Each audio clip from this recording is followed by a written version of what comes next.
Hey everyone, so yeah, let's get straight to the point then. Fake Pokemon games.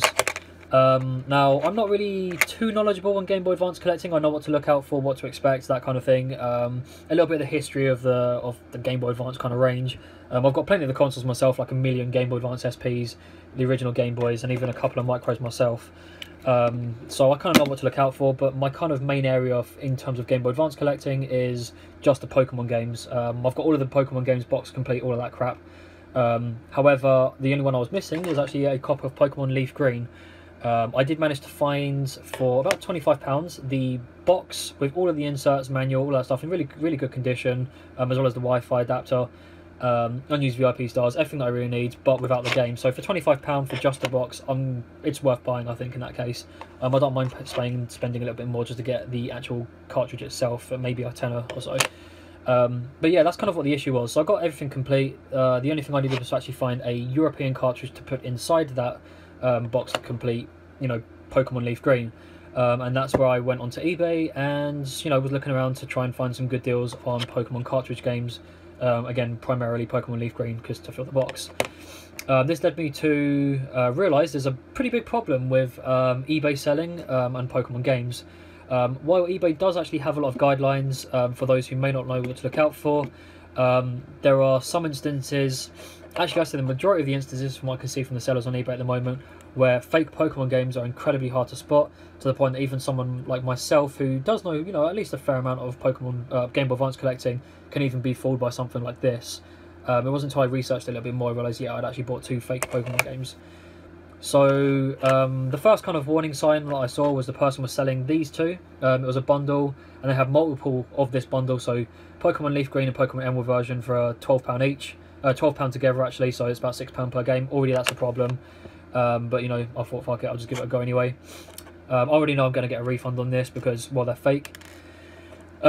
So this video here is just going to be showing you what to look out for when it comes to fake Pokemon Advance games. Fake Pokemon Game Boy Advance games, as well as even perhaps helping out those on looking for fake Game Boy Advance games just in general. It's actually going to be focusing on Pokemon primarily, but a lot of the things that are wrong with these types of games also apply to the kind of common types of Game Boy Advance games as well. So what I'm going to do is compare both versions here. So what I've got is a PAL version of Pokemon Emerald and a fake NTSC version of Pokemon Emerald. Now, I say NTSC, but to be honest, Game Boy Advance games are region-free, so it doesn't matter. Even if you had the American version, it would still work on a, I guess you could say, PAL console. But there are a few things that will be a little bit different. So while this isn't a direct, complete comparison between fakes and reals, keep in mind that there will be differences between the American version and the PAL version. So the first thing is when I looked at the game, I was like, okay, cool, Pokemon Emerald. It's probably it's hard to say, but it's definitely like in my top 3 Pokemon games, so I know quite a lot about this. But they actually should be pretty much exactly the same. The first kind of thing you want to look for in a fake Pokemon game is essentially the label. It's really hard to kind of see the finer bits of detail if you're not too familiar with not just Game Boy Advance collecting, but Pokemon collecting in general as well. The weird thing is, it looks like a genuine Pokemon game as well. You really can't see that much of a difference until you kind of see these smaller bits of detail that someone more experienced would kind of notice. So let's get to the first point then. Like I said, it's the label. So in the legitimate copy of a Pokemon game, in this case Pokemon Emerald, you'll see that there is actually a fine clean finish to the label that's been printed on there. Again, the NTSC version will have a slightly different layout, but you can see that there is a fine I keep saying it really weird, a fine clean finish with this slightly metallic look to it. You can kind of see there are these kind of polygons or triangles, tetrahedrons, whatever you want to call it. They'll be kind of scattered around here, like there's a little triangle there that's kind of shiny metallic, kind of like the Pokemon cards when they're shiny. It's got that kind of look to it. So while it does have this same kind of finish to it, it's got a little extra layer with this kind of shiny kind of holographic kind of look to it. This is actually not present on the fake version. It's quite literally just a flat finish with no special holograms with little shapes appearing. So I can show you side by sides. You can see there's the hologram look to it. You can see there's a some clean kind of rectangles and stuff over here, as well as triangles and that, which kind of make it very easy to see that this is a, you know, very, very detailed sticker. Whereas this is just literally a flat finish, nothing special about it. Again, more regarding the actual label itself. So it doesn't matter. Either way, Pokemon Emerald was released pretty much only a few days within each other between both regions. So this is the real version here. As you can see, when it decides to focus, there is a original Nintendo seal of quality. Cool. It's a full 360-degree circle with the slight golden kind of triangles around the circle itself.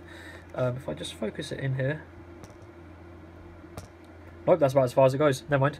So yeah, you can kind of see there. You've also got a very nice clean finish with a Nintendo logo. So it's centered. It's clearly displayed the Pokemon Company as well as the code for the game itself. So AGB is the code for Advanced Game Boy. BPEP. I think the last two characters there stand for Emerald Pokemon, and then EUR for European region code. This one here. You can see it's got the ESRB rating. It's also slightly off. It doesn't actually look very finished. You've got the Nintendo logo, which looks like shit. Again, let's just compare the two here. You can see it's slightly longer Nintendo logo. It looks clean. The Nintendo text is actually in the center of the kind of oval shape there, whereas the Nintendo logo just seems to be kind of squashed inside of the kind of long, elongated baguette looking thing. For some reason, the Pokemon Company is above this, and you've also got this here, which is another very clear sign of official Nintendo seal. It's an oval shape. Also, what the fuck is a official Nintendo seal? Is that like some sort of sea line that Nintendo decided to hire out and own for themselves? Another thing as well is you can see there on the official Nintendo seal of quality, it's literally just that. But for some reason here, it's got a small R there, which stands for registered trademark, which is really stupid because it's a registered trademark for an official seal of quality. Like, what the fuck? Okay, cool. So yeah, the sticker alone is a pretty big giveaway on that one. Next up we have I've actually opened these up as well. Emerald version. Let's open up this and see how we can look at the inside of this. So again, this one here is the fake on the right, and this one here is the real on the left. You can already see here, the original official legit copy has this. The Game Boy Advance range actually used a large battery for saving data.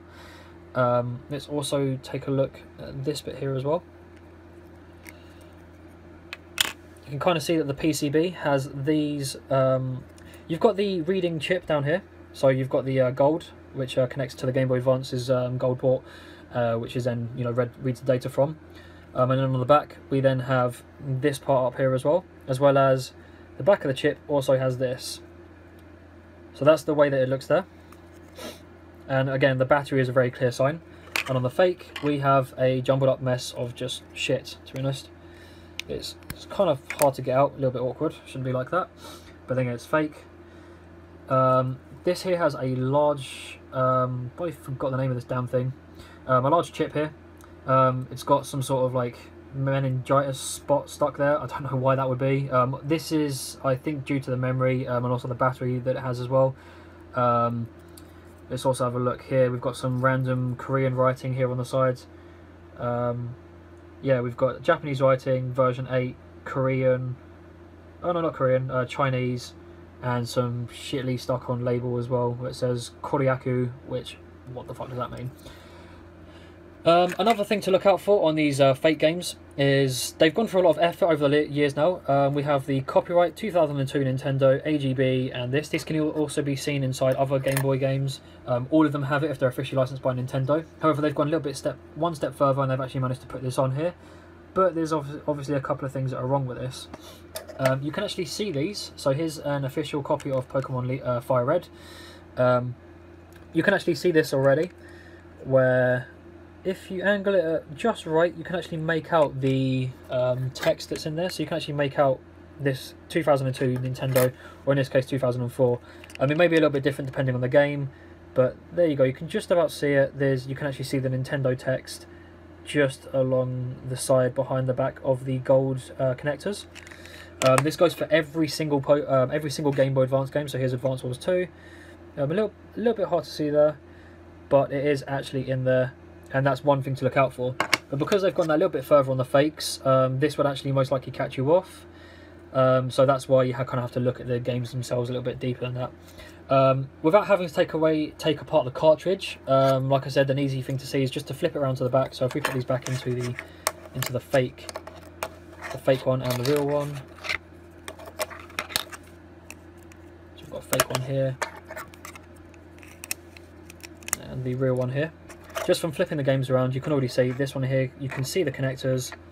This one here is just literally just a PCB with no connectors on the back. So again, you can easily just tell it's a fake just by looking at this already. So that's how you can do it without having to open it up. So if you notice it's got the Nintendo logo and all that crap at the bottom, turn it around. If you see it looks like this with no chipset at the bottom or no connectors, then that's clearly a flagged up sign, as well as this little gold bit over here, which isn't present on the fake. So let's actually get these games running, and I can show you the problems that occur when you're actually trying to use these as well. So what I've got here are both of the games running. The one on the left is the fake copy, while the one on the right is the legitimate copy. Just for consistency's sake, I do actually have an AGS 101, but I don't want to show one of them brighter than the other. It's kind of weird. So these are both running on silver Game Boy Advances. This one's a tribal one, this one's a normal one. However, regardless of what the hardware you use is, whether it's the original Game Boy all the way up to the Micro and even the Nintendo DS, they both run exactly the same. Now, the thing about the games is, despite this not being real, it doesn't really have any kind of playback issues or anything like that, but there are some things within the game that you can actually spot to show that this game is clearly fake. So remember, this one on the left is fake, this one on the right is real. And we're going to turn up the volume on the fake one and get going. So if you didn't want to open up your Game Boy Advance games, or you weren't really too sure on what to look out for, like on the actual cartridge itself, because despite these being convincing fakes, there are ways to check without having to take apart the actual cartridge or look at the cartridge in a little bit of finer detail. So this here, the legitimate one, has a problem with the internal battery. You know, all Game Boy Advance games had this issue. There was actually a little bit of interesting trivia. You could actually fix this by trading between one of these games to kind of fix the clock-based events. So it's like basically they had to install like a virus onto these old Game Boy Advance games. It's pretty funny to get it fixed. So anyway, this one here, the clock-based events will no longer occur. The game can still be played. That's fine, and the game loads up like normal. From what I can tell, all of the fake games have this issue here. The previous save file will be loaded. The game can be played. That's an issue with the memory of the game itself and the way that the games are stored. So that's the first kind of sign you want to look out for already. Let's get started. Now, it might be a little bit hard to hear, but what I'm going to do is I'm going to turn down the sound on the fake one and turn up the sound on the legitimate copy. And if you listen out for what happens when you save, it's very, very clear, which is, another way to spot a fake. So this is the legitimate copy and what happens when you save.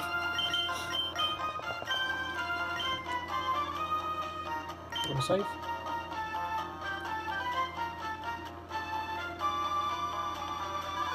See, nothing really suspicious there. However, just turn the sound down. When you save on a fake version of the games, it goes like this.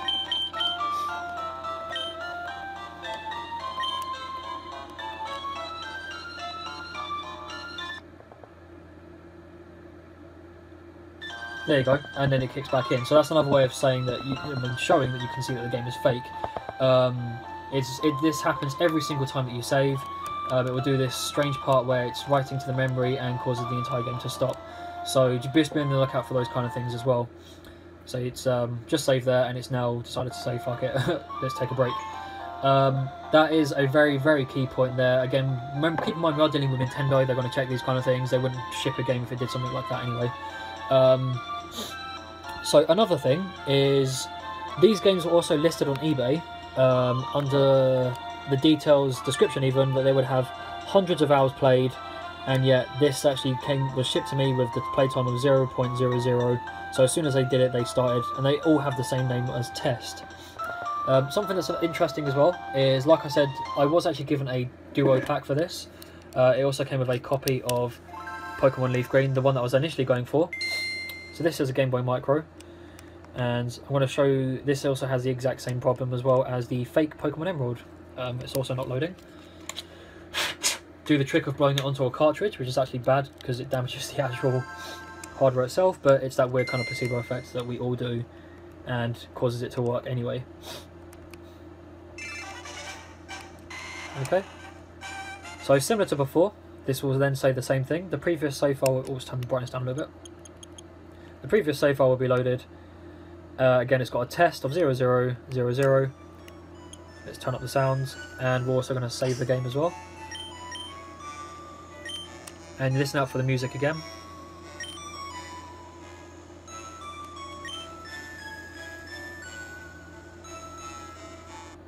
Yep, it's cut out again, just like the previous fake Pokemon Emerald that I just showed off.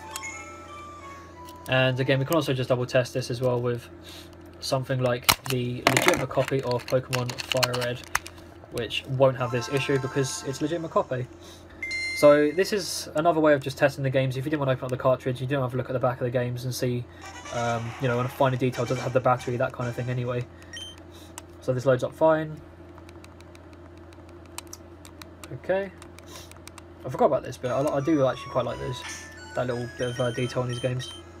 So if we save the game, you can see the music still plays. So saving.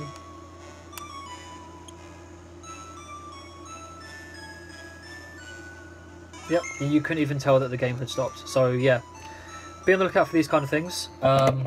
This is the person that I bought them from. Whoop, I got up a little bit. So hello, shout outs to Dax BW9. Thank you for selling me these fake Pokemon games.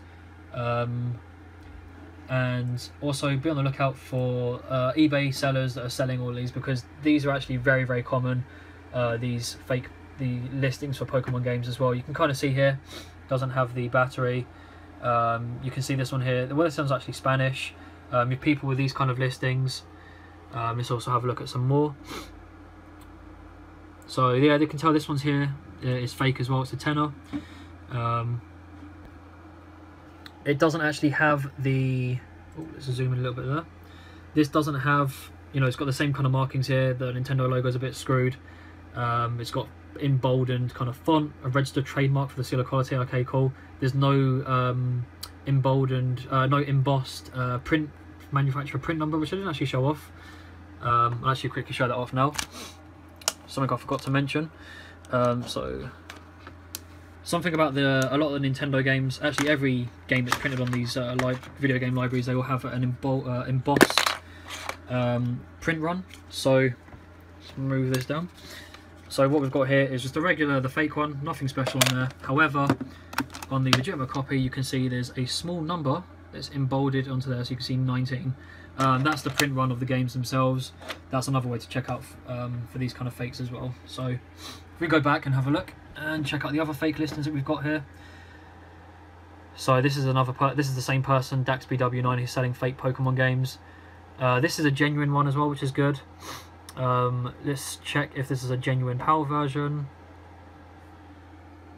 So, well, you can't really see because of the label, but it looks genuine to me, to be honest. That doesn't seem like it's too suspicious. Obviously the label's a bit screwed. Let's have a look again. Genuine original leaf green. This one here claims it's genuine. That looks genuine to me because it's PAL. That's clearly fake.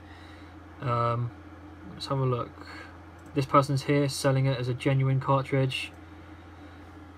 And I think they're lying as well, because it doesn't. Again, it's got all the telltale signs of a fake Pokemon game, such as the registered trademark part there, the Nintendo logo being a bit of a mess, and also the way that the cartridge looks, as well as there being no printing on there. So yeah, this seems to be a bit of a problem. Be on the lookout for these, and don't be buying this crap from eBay because they're fake. Yeah, be on the lookout for that.